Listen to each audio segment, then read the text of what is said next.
السلام علیکم نور ہدایت کے پیارے دوستو، میں امید کرتا ہوں کہ آپ سب خیر و عافیت سے ہوں گے۔ حضرت ابو ہریرہ رضی اللہ تعالیٰ عنہ سے مروی ہے کہ رسول اللہ صلی اللہ علیہ وآلہ وسلم نے فرمایا، جس نے رمضان میں بحالت ایمان ثواب کی نیت سے قیام کیا تو اس کے سابقہ گناہ معاف کر دیے گئے۔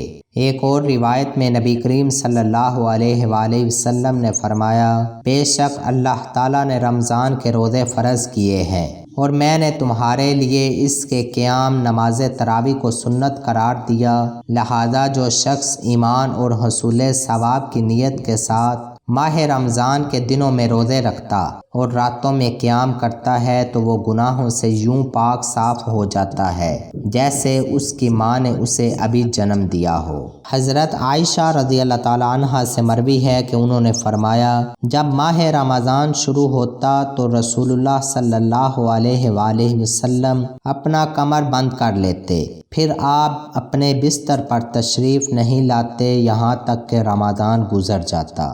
پیارے دوستو، اللہ رب العزت سے دعا ہے کہ اللہ تعالی ہمیں رمضان المبارک کے روزے رکھنے اور راتوں میں قیام کرنے کی ہمت، طاقت اور توفیق عطا فرمائے۔ میں امید کرتا ہوں کہ یہ ویڈیو آپ کو پسند آئی ہوگی۔ اگر یہ ویڈیو آپ کو اچھی لگی ہے تو اسے زیادہ سے زیادہ لائک اور شیئر کریں، کیونکہ اچھی بات پھیلانا صدقہ جاریہ ہے، اور یوٹیوب چینل نور ہدایت کو ضرور سبسکرائب کریں۔ شکریہ۔